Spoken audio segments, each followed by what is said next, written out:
Hi F flowers, welcome back to my channel.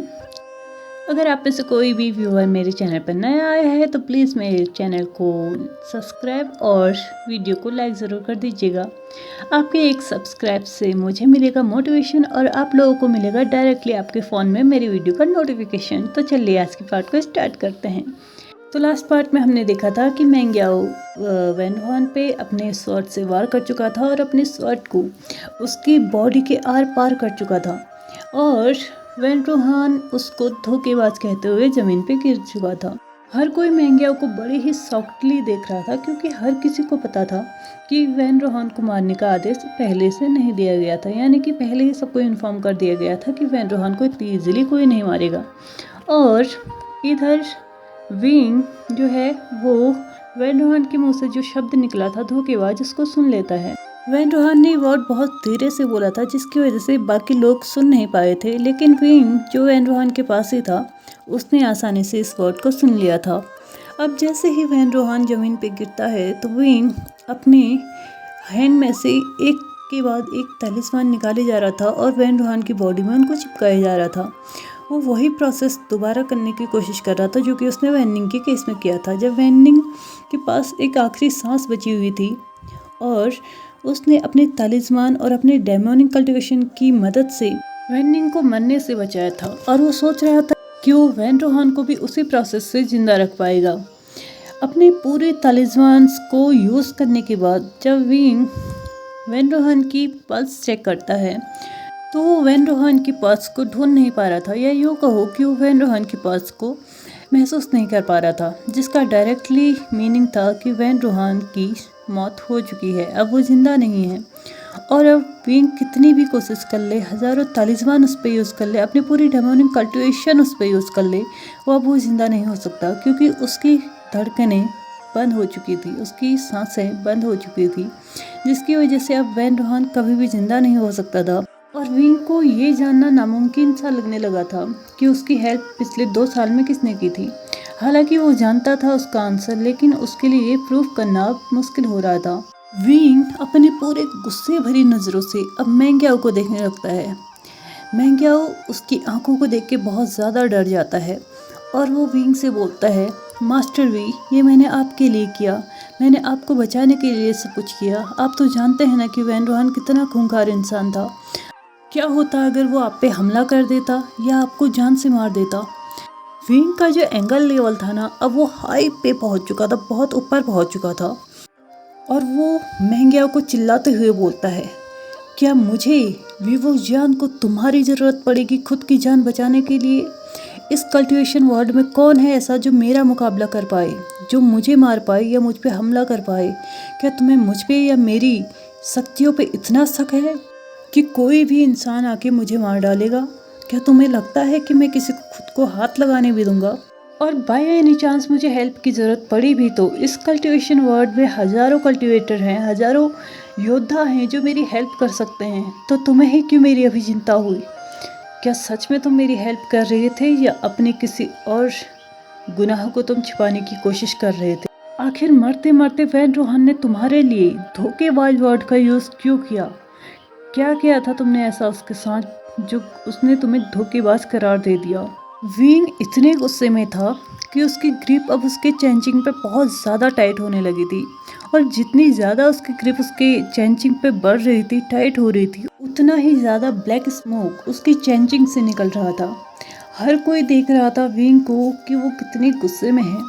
जिन जिशन भी एक side से देख रहा था और वो समझ चुका था कि विंग का गुस्सा अब कंट्रोलिंग लेवल से बाहर है, इसलिए वो जल्दी से मेंग्याओ और विंग के बीच में आ जाता है और विंग से बोलता है, वीवू जान, खुद को कंट्रोल करो।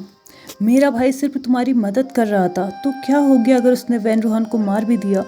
वो उसने बताया ना कि उसने वैन रोहान को क्यों मारा। वो अभी इन सब के बारे में ज़्यादा कुछ नहीं जानता है। वो नहीं जानता है कि किस सिचुएशन में उसे क्या करना चाहिए। वो बहुत ज़्यादा इनोसेंट है, इसकी वजह से उसे नहीं पता चल पा रहा था कि उसे अब क्या करना चाहिए, और उससे जो सही लगा उसने उस वक्त वही किया। हमारे पास और भी बहुत सारे तरीके होंगे, बहुत सारे रास्ते होंगे जिससे हम पता लगा सके कि वैन रोहान पिछले 2 साल में कहाँ था और उसकी हेल्प किसने की थी। इस बार प्लीज़ तुम कंट्रोल करो, और अपने गुस्से को शांत करो और मेरे भाई को माफ़ कर दो। विंग बोलता है, अगर तुम्हारा भाई इतना ही इनोसेंट है तो वैन रोहन ने मरते टाइम इसे धोखेबाज क्यों कहा। जिन जिशन फिर से बोलता है, हम सब जानते हैं कि हमें वैन रोहन का पता बताने वाला मैंग्याओ ही था, तो इसके लिए उसे मैंग्याओ का पता लगाना पड़ा होगा, उसके साथ उसे रहना पड़ा होगा। हो सकता है उस वक्त मैंग्याओ ने खुद को हम लोगों का दुश्मनों से बताया होगा, तो इस वजह से जब मैंग्याओ ने उस पर वार किया तो उसे लगा होगा कि उसने उसे धोखा दिया है, इसलिए उसने उसे धोखेबाज बोल दिया होगा। इसमें इतनी बड़ी बात नहीं है कि तुम उस पर इतना गुस्सा कर रहे हो। विंग जिन जिशन की बातों को कम्प्लीटली इग्नोर करते हुए फिर से मैंग्याओ से पूछता है कि तुमने ऐसा क्यों किया, क्या इसके पीछे तुम्हारा कोई पर्सनल रीज़न है या तुम्हें डर था कि तुम्हारा राज सबके सामने आ जाएगा। मैंग्याओ बोलता है, मास्टर वी आप ये क्या बोल रहे हैं, मेरा आखिर कौन सा राज होगा जो सबके सामने आ जाएगा। विंग बोलता है, यही राज कि तुम हम सबको धोखा दे रहे थे। मैंग्याओ फिर से विंग को बोलता है, मास्टर वी ये आप क्या बोल रहे हैं, आज तक मैंने हर किसी को सिर्फ अपने दिल से ही सम्मान दिया है, हर किसी की मदद अपने दिल से की है, और आप बोल रहे हैं कि मैंने सबको धोखा दिया। आप ऐसा कह भी कैसे सकते हैं, आप ऐसा सोच भी कैसे सकते हैं। आप नहीं जानते हैं क्या मैं हर एक काम को कितनी लगन और सच्चाई से करता हूँ। विंग दोबारा कुछ बोलने ही वाला था कि तभी जिन जिशन फिर से बीच में आ जाता है और बोलता है कि विंग अपनी हद में रहो, तुम अब हद से ज़्यादा बोल रहे हो, तुम मेरे भाई पे इल्ज़ाम लगाने का अधिकार नहीं रखते हो, तुम्हें कोई अधिकार नहीं है कि मेरे भाई पे सवाल जवाब करो या उससे कोई भी ऐसी बात करो जिससे उसका दिल दुखता हो। जिन जिशन अभी तक मैंग्याओ की एक रत्ती भर भी सच्चाई नहीं जानता था, उसे नहीं पता था कि मैंग्याओ कब से क्या गेम खेल रहा था या उसने उनकी फैमिली के साथ क्या किया था, बाकी सारे सेक्ट के साथ उसने क्या किया था। जिन जिशन कुछ भी नहीं जानता था, और वो यहाँ तक कि वो ये भी नहीं जानता था कि उसकी बीमारी के पीछे भी मैंग्याओ का ही हाथ था। यांगली थोड़ा बहुत जानती थी, जेनचेंग और विंग ने यांगली को थोड़ा बहुत बताया था। अगर वो उसे नहीं बताते तो वैन किंग के उनके सेक्ट में एज ए डॉक्टर एंटर करना पॉसिबल नहीं था, क्योंकि यांगली सेक्ट लीडर की वाइफ थी, तो ये राइट उसके पास था कि वो किसे वहाँ पे हायर कर सकती है और किसे वहाँ से फायर कर सकती है। इसलिए उन दोनों को मजबूरन यांगली को बताना पड़ा कि मैंग्याओ क्या कर रहा है और उसके दिमाग में क्या चल रहा है, जिसकी वजह से यांगली ने वैन किंग को अपने सेक्ट में हायर करने के लिए उन लोगों को सपोर्ट किया। जिन जिशन अभी भी विंग को बातें सुनाए जा रहा था और वो उससे सिर्फ एक ही बात बोले जा रहा था कि उसके पास कोई अधिकार नहीं है कि वो उसके भाई को कोई भी लांछन लगाए, कोई भी इल्ज़ाम लगाए। विंग अब जिन जिशन को रिप्लाई करते हुए बोलता है, अगर आपका भाई इतना ही इनोसेंट है, इतना ही ईमानदार है, तो इसने वैन रोहन को आखिर क्यों मारा। क्या ये नहीं जानता था कि हम लोगों ने क्या प्लान बनाया था? क्या इसे नहीं पता था कि हम लोगों ने स्ट्रिक्टली बोला था कि कोई भी वैन रोहन को बिना सच्चाई जाने नहीं मारेगा, तो इसने उसे क्यों मार दिया? क्या इसे डर था कि इसके बारे में कुछ पता चल जाएगा? जिन जिशन से बर्दाश्त नहीं होता, वो अपनी तलवार को म्यान से बाहर निकाल के विंग पे हमला करने ही वाला था कि तभी एक तलवार उसे रोकती है, और अब सभी उस तलवार की डायरेक्शन को देखते हैं तो वहाँ पे खड़ा हर एक इंसान अब सरप्राइज्ड हो जाता है, क्योंकि जिस इंसान की तलवार ने जिन जिशन के तलवार के वार को ब्लॉक किया था वो किसी और का नहीं, जेन यांगली का था, यानी कि जिन यांगली का था। ये पहली बार था कि जब जिन यांगली ने अपना स्वॉर्ड यूज़ किया था, अपनी तलवार को यूज़ किया था, वो भी अपने ही हस्बैंड के तलवार के वार को ब्लॉक करने के लिए। यांगली बोलती है, जिल्दे जिन प्लीज़ इस बात को यहीं पे छोड़ दीजिए, विवुजियान अगर कुछ बोल रहा है तो उसके पीछे कोई ना कोई कारण होगा। जिन जिशन कुछ कहता इससे पहले ही हर कोई नोटिस करता है कि मैंग्याओ वहाँ से फ्लाई करते हुए भाग गया था।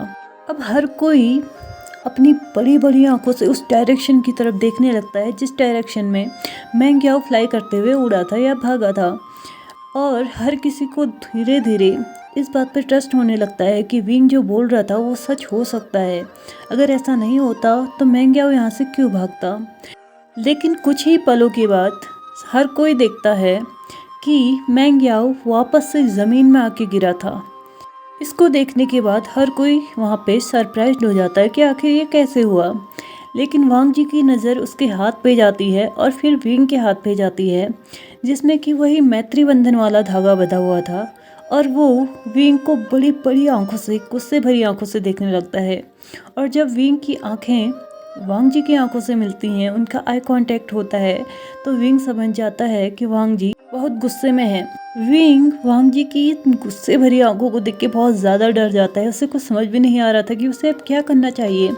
उसका गला सूख रहा था वांग जी के गुस्से को देख के, और वो एक नर्वसली स्माइल देते हुए वांग जी से बोलता है, I am really very sorry लेंजन, नेक्स्ट टाइम मैं इस डोर को, इस धागे को किसी और पे कतई भी, बिल्कुल भी यूज़ नहीं करूँगा, प्लीज़ मुझे इस बार माफ़ कर दो।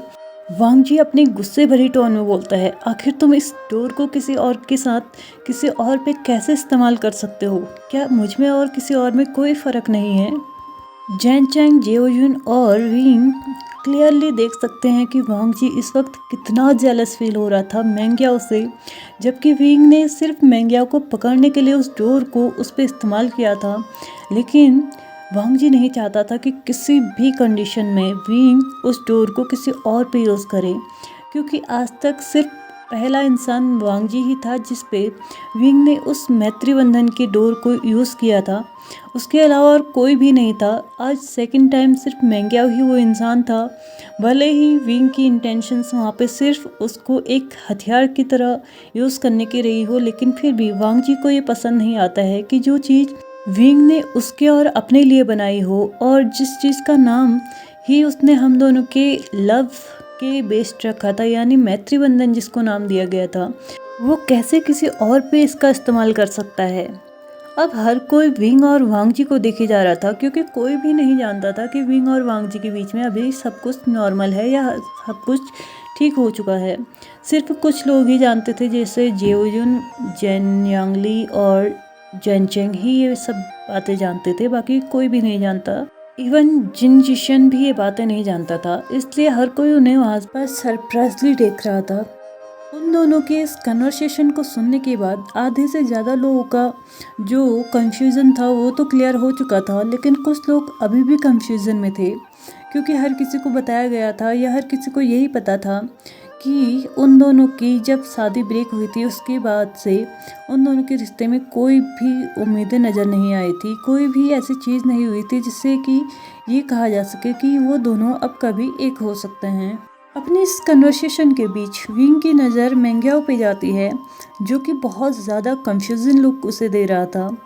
और विंग अब वहीं पे पड़े एक बड़े से पत्थर के ऊपर जाके बैठता है और मैंग्याओ से बोलता है, मास्टर याओ, प्लीज़ इस नाटक को बंद कर दीजिए। अब तो मैं भी नाटक करते करते थक चुका हूँ, मुझसे अब ज़्यादा नाटक नहीं होता, तो आप भी बंद कर दीजिए। क्या आपको सफोकेशन फील नहीं होती जब आपको अपने इस इनोसेंस से फेस के पीछे एक एविल फेस को छिपाना पड़ता है? क्या आपको नहीं लगता कि आपको अपनी आइडेंटिटी सबको बतानी चाहिए? आपको अपनी आइडेंटिटी के साथ ही ज़िंदगी जीनी चाहिए। दोबारा से मैंग्याओ उन सभी को मैनिपुलेट करने लगता है और बोलता है कि मास्टर वी, आप मुझ पे क्यों इल्ज़ाम लगा रहे हैं? अब विंग से बर्दाश्त नहीं होता और वो धीरे धीरे पूरी स्टोरी सबको बताने लगता है कि मैंग्याओ ने कहाँ से क्या स्टार्ट किया था और कहाँ पे जाके उसने क्या क्या चीज़ों को मोड़ दिया और किस तरीके से दूसरों पे उसका ब्लेम डाल दिया और कितना कुछ उसने किया था। ये हर एक चीज़ वो धीरे धीरे धीरे सबको बताया जा रहा था। ये सुनते सुनते जिन जिशन की आंखें एकदम बहुत ज़्यादा शॉक में चली गई थी। वो सोच ही नहीं पा रहा था कि क्या सच में उसका इनोसेंस है दिखने वाला भाई इतना सब कुछ कर सकता है। वो अभी भी सिर्फ एक ही बात सोचे जा रहा था कि कहीं इन लोगों को सिर्फ एक गलत फहमी तो नहीं हो रही है ना मेरे भाई को लेके। लेकिन जैन यांगली जिन जिशन की इस गलत फहमी को दूर करते हुए बोलती है कि आप जब बीमार हुए थे तो आपकी बीमारी कोई नेचुरल बीमारी नहीं थी, कि वो अचानक ही आपके शरीर में उपजी हो या आपके शरीर में आई हो, जैसे नेचुरली कोई और बीमारी आ गई हो। ये सब कुछ मैंग्याओ का किया धरा था, और ये सब कुछ हमें तब पता चला जब वैन किंग आपकी पर्सनल डॉक्टर के रूप में वहाँ पे हायर की गई। और उसी के इलाज की वजह से आप इतनी जल्दी ठीक हो पाए, वरना आप अभी तक इस दुनिया में ही नहीं होते। जिन जिशन शायद बाकी लोगों की बातों पे यकीन नहीं कर पाता, लेकिन वो अपनी वाइफ पे पूरा यकीन करता था। वो जानता था कि जेन यांगली भले ही बहुत ही ज़्यादा सीधी सादी हैं, उन्हें ज़्यादा दुनियादारी की समझ नहीं आती या कुछ और चीज़ भी वो मान सकता था, लेकिन वो कभी झूठ नहीं बोल सकती, ये भी वो बहुत अच्छे से जानता था। अब वहाँ पे हर एक इंसान को मैंग्याओ की सच्चाई पता चल चुकी थी। तो विंग अब मैंग्याओ से पूछता है, तो क्या अब भी तुम यही बोलोगे कि तुमने कुछ नहीं किया? मैंग्याओ बोलता है, हाँ मैंने ही ये सब कुछ किया और इसमें मैंने कुछ गलत नहीं किया। मुझे मेरे अधिकारों को लेने के लिए जो भी सही लगा मैंने वो सब कुछ किया। इसमें मुझे नहीं लगता कि मैंने कुछ गलत किया है। विंग बोलता है, तुमने अनगिनत लोगों की जान ली है और तुम बोल रहे हो कि तुमने कुछ गलत नहीं किया। मैंग्याओ अब फिर से अपनी मैनिपुलेशन स्टार्ट कर देता है और वो विंग से बोलता है, जरा अपने चारों ओर देखो मास्टर बी, यहाँ पे ऑलमोस्ट 3000 से ज़्यादा लोगों की लाशें पड़ी हुई हैं, जो कि सिर्फ आपके इस रिसेंटफुल एनर्जी के कारण, इस रिसेंटफुल फ्लूट की वजह से हुई हैं। क्या आपको नहीं लगता कि मुझसे ज़्यादा क्रूअल तो आप हैं? वीवू जान जो है वो जानता था कि मैंग्याओ अब अपना मैनिपुलेशन गेम खेलना स्टार्ट कर चुका है और वो एक एक करके सबको अपनी गलतियाँ गिनवाएगा और हर किसी को गिल्ट की उस दलदल में फेंकने की कोशिश कर रहा है, जहाँ से कोई भी बच नहीं सकता। वीवू जान तो उसकी चाल को समझ चुका था और वो नॉर्मली स्माइल कर रहा था, लेकिन जैन चैंग और वांग जी दोनों का ही खून एकदम लावे की तरह खौल रहा था। और जैन चैंग बोल पड़ता है कि तुम्हें कोई ज़रूरत नहीं है मेरे भाई से इस तरह बात करने की या उसे ये बताने की कि उसने क्या गलती की है। उसने यहाँ पे कोई गलती नहीं की है। इस वक्त अगर हम सब जिंदा हैं तो वो सिर्फ वीवू जियान की वजह से, और तुम बोल रहे हो कि यहाँ पे बाकी पड़ी लाशें उसकी वजह से हैं। मैंग्याओ हंसते हुए अब जैन चैंग की तरफ मुड़ता है और उससे बोलता है, कुल प्रमुख जैन, आपको क्या लगता है, क्या आप कम दोषी हैं? गौर से देखिए अपने भाई को, उसकी शादी को सिर्फ कुछ ही टाइम हुआ था और उन दोनों की शादी टूट गई। आप ये कभी मत कहिएगा कि आपको नहीं पता था कि लैंड सेक्ट के मेंबर्स ने विंग के साथ लान वांग जी की शादी क्यों फिक्स की थी। आप एक कुल प्रमुख हैं और आप हर एक बात जानते हैं। क्या आपको नहीं पता था कि लैंड मेंबर्स सिर्फ विंग को उनके लैंड सेक्ट के वंशज को जन्म देने के लिए वहाँ पे लेके गए थे? क्या आप नहीं जानते थे कि विंग सिर्फ उन लोगों के लिए एक ऐसा इंसान था जो उनके सेक्ट के प्राइड को बढ़ा सकता था, उनके सेक्ट के एक छोटे बेबी को जन्म देके, या यूँ कहो कि उनके आने वाली पीढ़ी को जन्म देके? क्या आप नहीं जानते थे?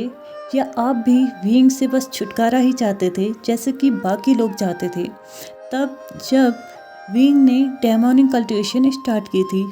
लान वांग जी ये सब कुछ देख रहा था और अब वो भी चुप नहीं बैठता। वो मैंग्याओ से बोलता है कि तुम्हें विंग के खिलाफ बोलने का अधिकार किसने दिया? क्या तुम जानते ही क्या हो हम दोनों के बारे में? क्या जानते हो तुम विंग के बारे में? तभी मैंग्याओ रिप्लाई करते हुए बोलता है, मैं नहीं जानता, लेकिन आप तो सब कुछ जानते थे ना कुल प्रमुख लान। क्या आपने सच में विंग से शादी इसलिए की थी कि आप उनसे प्यार करते थे? अगर ऐसा होता तो आप अपनी शादी को तोड़ने का फैसला कभी नहीं लेते और ना ही कभी विंग को इस तरीके से छोड़ते। हांग वनजुन, आप तो उस सेक्ट से हैं जिस सेक्ट की मिसाल पूरी दुनिया में दी जाती है।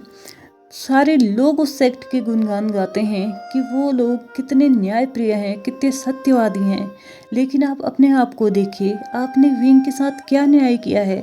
क्या आपको नहीं लगता कि उसके साथ अन्याय हुआ है? विंग देखता है कि अब बात बहुत ज़्यादा आगे बढ़ रही है। मैंग्याओ एक एक करके हर किसी को मैनिपुलेट कर रहा है और अपने ही गिल्ट में उन्हें डुबोए जा रहा है। अगर ऐसा ही चलते रहा तो हम सभी मैंग्याओ को ऐसे ही छोड़ देंगे, जो कि बहुत ही ज़्यादा गलत होगा। तो तभी विंग बोलता है, चलो ठीक है, हर कोई दोषी है, हर कोई यहाँ पे हम सभी आरोपी हैं, लेकिन तुम ये बताओ कि तुमने अपनी फैमिली के साथ ये सब कुछ क्यों किया? भले ही मैं जानता हूँ कि तुमने ये सब कुछ क्यों किया, लेकिन मैं चाहता हूँ कि तुम अपने मुंह से बताओ कि तुमने आखिर ऐसा क्यों किया। मैंग्याओ बोलता है कि मैंने अपने परिवार के साथ जो कुछ भी किया, मुझे नहीं लगता कि मैंने उसमें कुछ भी गलत किया। मेरे साथ उस परिवार में आज तक कभी भी कोई भी जस्टिस नहीं हुआ, ना ही मुझे समान अधिकार दिए गए और ना ही मुझे वो सम्मान दिया गया जो कि बाकी राजकुमारों को उधर दिया गया। क्या मैं इतना गया गुजरा था कि उस सेक्ट में मेरी कोई इज्जत ही नहीं थी, कोई रिस्पेक्ट ही नहीं थी। तो मुझे जो सही लगा मैंने वो किया, मुझे नहीं लगता कि मैंने कुछ गलत किया। अब ये सारी बातें सुनते ही जिन जिशन का जो गुस्सा था ना, वो सातवें आसमान पे पहुंच चुका था। क्योंकि भले ही स्टार्टिंग टर्म्स में उसने भी मैंग्याओ को अपने बराबर का अधिकार ना दिया हो, अपने बराबर ना समझा हो, लेकिन कुछ टाइम बीतते ही उसने मैंग्याओ को पूरी तरीके से एक्सेप्ट किया था और अपने ही तरह समान अधिकार उसे भी दिलवाए थे। भले ही उसे कुल प्रमुख ना बनवाया गया हो, लेकिन फिर भी उसे सेकंड प्रिंस के नाम से हर जगह रिस्पेक्ट दी गई थी। क्योंकि जिन जिशन ने मैंग्याओ को अपने सेक्ट का प्रिंस ऐलान किया था, उसे घोषित किया था। लेकिन अब जिन जिशन को अपने इस फैसले पे बहुत ज़्यादा रिग्रेट हो रहा था। उसे लग रहा था कि क्यों उसने उस पर ट्रस्ट किया, जिसकी वजह से वो अपनी पूरी फैमिली को खो चुका था। इससे पहले जिन जिशन कुछ भी करता, मौका देखते ही मैंग्याओ जिन जिशन को अपनी तरफ खींचता है और उसके गले पे अपनी तलवार रख देता है। लेकिन वो नहीं जानता था कि उसके तलवार के वार को कोई बहुत बुरी तरीके से ब्लॉक करने वाला है। उसके साइड में ही खड़ी जेन यांगली अब मैंग्याओ के उस तलवार के वार को ब्लॉक करती है और मैंग्याओ से लड़ना स्टार्ट कर देती है। हर कोई जानता था कि जेन सेक्ट की प्रिंसेस होने की वजह से जेन यांगली थोड़ा बहुत तो कल्टीवेशन जानती थी, लेकिन वो इतनी स्ट्रॉन्ग कल्टीवेटर होंगी ये उन्होंने पहली बार देखा था। क्योंकि मैंग्याओ जैसे इंसान से लड़ना किसी आम इंसान की बात नहीं थी। अब जेन चेंग जैसे ही बढ़ने लगता है मैंग्याओ की तरफ, तो विंग उसे नहीं जाने का इशारा करता है और फाइनली जेन यांगली उसे उसके घुटनों पे गिरा देती है और उसके गले पे अब जेन यांगली की तलवार होती है। जेन यांगली बोलती है, अगर यहाँ पे खड़ा हर एक इंसान मुझे परमिशन दे तो मैं तुम्हारा सर अभी के अभी तुम्हारे धड़ से अलग कर दूं। क्योंकि तुमने सिर्फ मेरे परिवार के एक इंसान पे वार नहीं किया है, तुमने मेरे परिवार के हर एक सदस्य पे वार किया है, हर एक सदस्य को तकलीफ दी है। अगर सिर्फ मेरी बात होती तो मैं तुम्हें अभी के अभी मार देती, लेकिन तुम्हारे जीने और मरने का फैसला यहाँ पे खड़े हर एक इंसान का होगा, तो मैं ये फैसला अब उन्हीं पे छोड़ती हूँ। यांगली अपने स्वॉर्ड को अपने म्यान में रखती है और वहाँ से साइड हो जाती है। अब मैंग्याओ धीरे धीरे फिर से सबके सामने इनोसेंट बनने लगता है और उन सभी से खुद को माफ़ करके एक लास्ट चांस देने के लिए बोलता है। और जब उसकी बात कोई नहीं मानता तो वो जेवुजुन के पास जाता है और उनसे बोलता है कि जेवुजुन, आप तो जानते हैं कि मैंने आपकी रिस्पेक्ट पूरे दिल से की है। मैंने आज तक कभी भी आपकी कही हुई कोई भी बात नहीं टाली है और ना ही कभी सोचा है कि मैं आपको तकलीफ़ पहुंचाऊंगा। तो प्लीज़ मेरी हेल्प कीजिए, मुझे सिर्फ एक मौका दे दीजिए, उसके बाद मैं कभी कोई गलती नहीं करूँगा। अगर आप चाहेंगे तो मैं इस कल्टीवेशन वर्ड को छोड़ दूँगा। प्लीज़ मुझे एक मौका दे दीजिए कि मैं यहाँ से जा सकूँ। अब वो धीरे धीरे खड़े होने लगता है और वो जैसे ही खड़ा होता है तो वो जल्दी से जेवुजुन की स्पेशल एनर्जी को ब्लॉक करता है और उनके गर्दन पे तलवार रख देता है। अब हर कोई इंसान वहाँ पे बहुत ज़्यादा वरीड होने लगता है, क्योंकि अब जिसकी गर्दन पे उसने तलवार रखी थी ना, उसके पास फ़िलहाल उसकी स्पेशल एनर्जी नहीं थी। क्योंकि मैंग्याओ उसकी स्पेशल एनर्जी वहीं पे ब्लॉक कर देता है पहले ही। लेकिन तभी एक बहुत बड़ा मिरेकल होता है और कुछ ही सेकंड्स के अंदर मैंग्याओ ज़मीन पे पड़ा हुआ था। उसके गले पे एक बहुत बड़ा कट था जहाँ से बहुत बुरी तरीके से खून बह रहा था। मैंग्याओ अभी पूरी तरीके से मरा नहीं था, उसके कुछ सांसें अभी तक उसके शरीर में थी और वो अपनी पूरी ताकत से निए हुए सांग की तरफ देखता है। उसी के साथ बाकी लोग भी उसकी आई साइट को फॉलो करते हैं कि वो किस तरफ को देख रहा है। तो सभी लोग देखते हैं कि निए हुए सांग के हाथ में उसका जो निहाज था ना, वो पूरी तरीके से ब्लड से लथपथ था, यानी कि खून से लथपथ था। और इस तरीके से हर किसी को पता चल जाता है कि जो अटैक हुआ था वो निह वेसांग ने किया था। यानी कि निह वेसांग, जो कि आज तक कभी भी जिसने अपनी तलवार यूज़ नहीं की थी, उसका स्पेशल वेपन उसका निहाज था। ये भी वहाँ पे हर किसी को पता चल जाता है। मेंग्याओ वेसांग को ऐसे देख रहा था जैसे कि वो उससे कहना चाहता हो कि आखिरकार तुमने अपना बदला ले ही लिया। इसी के साथ मेंग्याओ धीरे धीरे अपनी आंखों को बंद करने लगता है और अपनी सांस, आखिरी सांस वहीं पे छोड़ देता है। और इसी के साथ मेंग्याओ की मौत भी हो जाती है।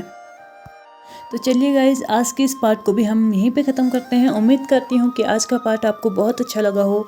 अगर आज का पार्ट आपको अच्छा लगा हो तो प्लीज़ वीडियो को लाइक, शेयर, सब्सक्राइब और कमेंट करते हुए ज़रूर बताइएगा कि आपको आज का पार्ट कैसा लगा। तो चलिए आज के पार्ट को यहीं पे ख़त्म करते हैं। Thank you so much for watching my video and bye bye.